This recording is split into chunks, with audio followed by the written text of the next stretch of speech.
दोस्तों, खराब फॉर्म से जूझ रहे किंग कोहली ने रणजी ट्रॉफी में काटा है बवाल। शतक नहीं, दोहरा शतक नहीं, बल्कि 13 शतक जड़कर किया ऐसा कारनामा देख अभी भी सदमे में नजर आ रहा है पूरा क्रिकेट जगत। तो आखिर कैसे विराट कोहली बन गए गेंदबाजों के लिए? यमराज आखिर किस टीम के खिलाफ विराट कोहली ने अपने बल्ले से 13 शतक जड़कर रोहित तेंदुलकर बड़े बड़े दिग्गजों के रिकॉर्ड की धज्जियां उड़ा दी? किस मैच में हमें देखने को मिला कोहली का विकराल रूप? कितने रनों की भयंकर पारी खेल डाली? कोहली ने मचाया पूरे क्रिकेट जगत में बवाल। दिखाएंगे उनकी विस्फोटक बल्लेबाजी का पूरा वीडियो, तो हमारे साथ अंत तक बने रहे। और यदि आप भी कोहली के फैन हैं तो हमारी इस वीडियो को दिल से एक लाइक करना बिल्कुल भी ना भूलें। दोस्तों, ऑस्ट्रेलिया में बॉर्डर गावस्कर ट्रॉफी हारने के बाद बीसीसीआई और सेलेक्ट ने सभी सीनियर खिलाड़ियों से अपील किया कि अब सभी खिलाड़ियों को डोमेस्टिक क्रिकेट भी खेलना होगा, जिसके बाद रोहित कोहली, जडेजा से लेकर आर्शभ पंत, यहां तक कि गिल और जायसवाल, हर कोई रणजी ट्रॉफी मैच खेल रहा है। आपको बता दें कि टीम इंडिया के स्टार खिलाड़ी विराट कोहली भी रणजी ट्रॉफी 2024 से 25 के दूसरे चरण में खेलने वाले हैं। वह रेलवे के खिलाफ मैच में खेलेंगे। उन्होंने आखिरी बार 2013 में घरेलू क्रिकेट खेला था। उसके बाद वह इस फॉर्मेट में नहीं खेले, लेकिन वह 30 जनवरी से होने वाले मैच में खेलेंगे। लेकिन उस मैच से पहले कोहली की एक पारी वायरल हो रही है जिसमें उन्होंने 307 रन बनाए हैं। आइए आपको इस पारी के बारे में विस्तार से बताते हैं। अब ये बल्लेबाज कौन है, आइए आपको बताते हैं। आपको बता दें कि हम यहां जिस कोहली की बात कर रहे हैं वह टीम इंडिया के स्टार खिलाड़ी नहीं, बल्कि मिजोरम के तरुवर कोहली हैं, जिन्होंने अपने बल्ले से 307 रनों की पारी खेलकर सबका ध्यान अपनी ओर खींचा। 2019 में उन्होंने रणजी ट्रॉफी में अरुणाचल प्रदेश के खिलाफ 13 शतक जड़कर 307 रन बनाए थे। उनकी बल्लेबाजी इतनी शानदार थी कि गेंदबाज उन्हें आउट भी नहीं कर पाए। इससे समझा जा सकता है कि तरुवर कोहली ने कितनी शानदार बल्लेबाजी की थी। तरुवर कोहली तीसरे नंबर पर उतरे और 408 गेंदों का सामना करते हुए 307 रनों की स्क्रिप्ट लिखी। इस दौरान उनके बल्ले से 26 चौके देखने को मिले। उनकी बदौलत मिजोरम ने 620 रन बनाए। हालांकि मैच का नतीजा ड्रॉ रहा, क्योंकि मिजोरम के गेंदबाज दूसरी पारी में अरुणाचल प्रदेश के 10 विकेट नहीं ले पाए। लेकिन इस मैच में तरुवर ने अपने प्रदर्शन से सबका ध्यान अपनी ओर खींचा।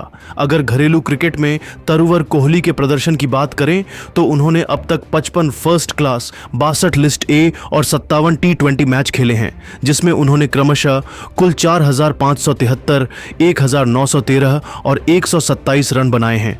इस दौरान उन्होंने कुल 17 शतक लगाए हैं। 14 शतक फर्स्ट क्लास में आए, जबकि 3 लिस्ट ए में। T20 में उनका कोई शतक देखने को नहीं मिला। उन्होंने इस फॉर्मेट में सिर्फ 90 रन बनाए हैं। लेकिन अब हर किसी की निगाहें भारतीय टीम के स्टार बल्लेबाज विराट कोहली पर टिकी हुई है, क्योंकि इस वक्त वह खराब फॉर्म से जूझ रहे हैं। टेस्ट क्रिकेट में लंबे समय से उनके बल्ले से रन नहीं आए हैं। ऑस्ट्रेलिया में उन्होंने केवल 1 शतक लगाया था, लेकिन उसके बाद वह सभी मैच में फ्लॉप रहे। लेकिन अब वह बीसीसीआई के कहने पर रणजी मैच खेलने के लिए 30 जनवरी को मैदान में उतरेंगे। अब देखना यह होगा कि विराट वहां कैसा प्रदर्शन करते हैं। लेकिन दोस्तों, अब आपको क्या लगता है, विराट कोहली रणजी मैच में शतक लगा पाएंगे या नहीं? आप खुद नीचे कमेंट करके ज़रूर बताइए। और ऐसी ही नई नई वीडियो के लिए हमारे चैनल को ज़रूर सब्सक्राइब करिए। धन्यवाद।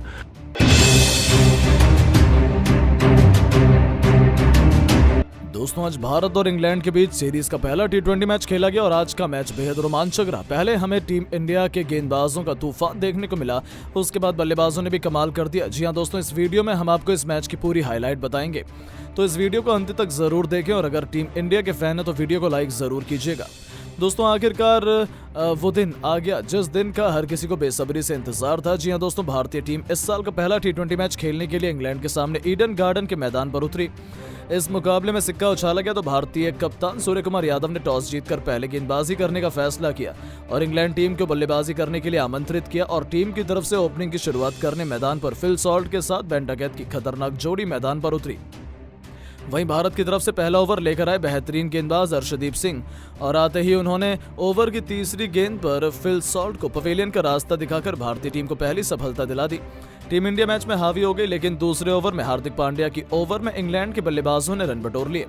लेकिन तीसरा ओवर लेकर आए एक बार फिर अर्शदीप सिंह ने बेन डकेट को पवेलियन भेज दिया और भारतीय टीम को दूसरी सफलता 17 रनों के स्कोर पर मिल गई। अब मैदान पर हैरी ब्रूक और जॉस बटलर बल्लेबाजी कर रहे थे। ये दोनों बल्लेबाज अपनी टीम के लिए तेजी से रन बना रहे थे। चौके छक्के लगाए जा रहे थे। भारतीय गेंदबाजों की जमकर कुटाई कर रहे थे। देखते ही देखते इन दोनों बल्लेबाजों ने अपनी टीम के स्कोर को पावर प्ले के 6 ओवर में 46 रनों तक पहुंचा दिया। 7वें ओवर में अक्षर पटेल की हैरी ब्रूक और बटलर ने मिलकर कुटाई कर दी और इस ओवर से 16 रन बटोर लिए। 7 ओवर में इंग्लैंड का स्कोर 61 रनों तक पहुंच गया। इन दोनों खिलाड़ियों के बीच अच्छी साझेदारी बन रही थी। 8वां ओवर लेकर आए विकेट की तलाश में वरुण चक्रवर्ती ने इसी ओवर में पहले हैरी ब्रूक और फिर लियम लिविंगस्टन को पवेलियन भेजकर भारतीय टीम को बैक टू बैक 2 सफलता दिला दी और इंग्लैंड को बैकफुट पर धकेल दिया। 8 ओवर में इंग्लैंड का स्कोर 65 रनों पर 4 विकेट हो चुका था। बटलर और बैथेल मैदान में टिके हुए थे। धीरे धीरे अपनी टीम के स्कोर को इन दोनों बल्लेबाजों ने मिलकर 10 ओवर में 74 रनों तक पहुंचा दिया। वहीं जॉस बटलर ने अपना 34 गेंद में अर्धशतक भी पूरा कर लिया, लेकिन बैथेल ज्यादा देर तक मैदान पर टिक नहीं सके। 12वें ओवर की 5वीं गेंद पर हार्दिक पांड्या के शिकार हो गए और भारतीय टीम को 83 रनों के स्कोर पर 5वां विकेट मिल गया, जिसके बाद मैदान पर बटलर का साथ देने ओवरटन आए, लेकिन ये भी कुछ खास नहीं कर सके। अक्षर पटेल ने ही पवेलियन का रास्ता दिखा दिया और भारतीय टीम को 95 रनों के स्कोर पर 6ठी सफलता मिल गई, लेकिन बटलर अभी भी मैदान पर टिके हुए थे। उनका साथ देने के लिए अब एंड्रिक्सन आ चुके थे। इन दोनों बल्लेबाजों ने मिलकर अपनी टीम को 15 ओवर में 99 रनों तक पहुंचा दिया, लेकिन 16वां ओवर लेकर आए अक्षर पटेल ने एंड्रिक्सन को भी पवेलियन भेज दिया और भारतीय टीम को 7वीं सफलता मिल गई। 17वां ओवर लेकर आए एक बार फिर वरुण चक्रवर्ती ने इस बार जॉस बटलर को पवेलियन भेजकर टीम इंडिया को 8वीं सफलता 109 रनों के स्कोर पर दिला दी। बटलर अपनी टीम के लिए 68 रनों की बेमिसाल पारी खेलकर पवेलियन लौट गए। इंग्लैंड की टीम पूरी तरह से बिखर गई। अंतिम ओवर में हार्दिक पांड्या ने जोफ्रा आर्चर को भी पवेलियन भेज दिया और इंग्लैंड की टीम ने 130 रनों के स्कोर पर अपने 9 बल्लेबाज खो दिए और इंग्लैंड की टीम ने भारत के सामने 21 ओवर में केवल 133 रनों के स्कोर पर पूरी टीम ऑल आउट हो गई और भारत के सामने छोटा सा लक्ष्य रखा। इस लक्ष्य का पीछा करने उतरे भारत के 2 खूंखार बल्लेबाज अभिषेक शर्मा और संजू सैमसन। वहीं इंग्लैंड की तरफ से पहले ओवर लेकर आए जोफ्रा आर्चर खतरनाक गेंदबाजी का नजारा दिखा रहे थे। भारतीय बल्लेबाजों को खूब परेशान किया। पहले ओवर में इंडिया का स्कोर केवल 1 रन तक पहुंच पाया। वहीं इंग्लैंड की तरफ से दूसरा ओवर लेकर एंड्रिक्सन, इनका स्वागत संजू सैमसन ने पहली गेंद पर शानदार चौका लगाकर किया। इसके बाद भी संजू रुके नहीं। दूसरी गेंद पर थप्पड़ की तरह चौका जड़कर इंडिया के स्कोर को तेजी से आगे बढ़ाया। इसके बाद चौथी गेंद पर छक्का और 5वीं अंतिम गेंद पर लगातार 2 चौका जड़कर इस गेंदबाज का करियर खत्म कर दिया।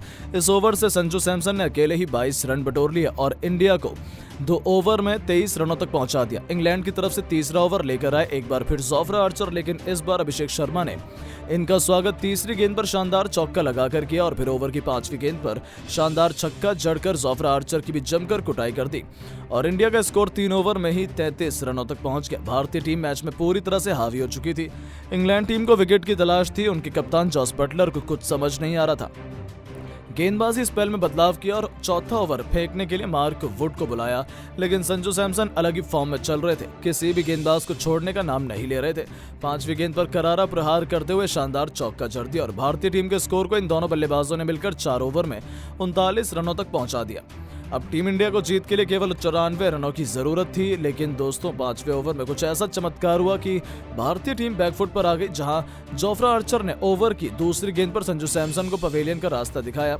संजू टीम के लिए 26 रन बनाकर पवेलियन लौट गए। इसके बाद मैदान पर बल्लेबाजी करने के लिए सूर्य कुमार यादव आए, लेकिन ये भी बिना खाता खोले पवेलियन लौट गए और भारतीय टीम को 2 बैक टू बैक झटके लग गए।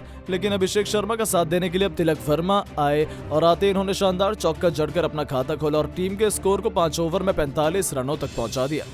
2 विकेट गिरने के बाद भी भारतीय टीम मैच में पूरी तरह से हावी थी। पावर प्ले का अंतिम ओवर लेकर आए विकेट की तलाश में मार्क वुड, लेकिन अभिषेक शर्मा ने उनकी जमकर कुटाई करते हुए लगातार 2 छक्के और 1 चौके की मदद से 18 रन बटोर लिए और टीम को 6 ओवर में 63 रनों तक पहुंचा दिया। लेकिन आज तो अभिषेक अपने गुस्से की आग में सब कुछ तबाह बर्बाद करने के लिए आए थे। उन्होंने ठान लिया था कि आज अंग्रेजों को ऐसा मजा चखाएंगे जो कि आने वाले कई सालों तक नहीं भूलेंगे। अपनी विस्फोटक बैटिंग से 10 ओवर में ही अभिषेक ने 100 रनों तक टीम इंडिया को पहुंचा दिया और इन दोनों के बीच 50 की दमदार साझेदारी भी हो चुकी थी। उसके बाद तो उन्होंने केवल चौके और छक्के से ही डील करना जारी रखा। 200 क्या 250 से भी अधिक स्ट्राइक रेट से अभिषेक आगे बढ़ रहे थे।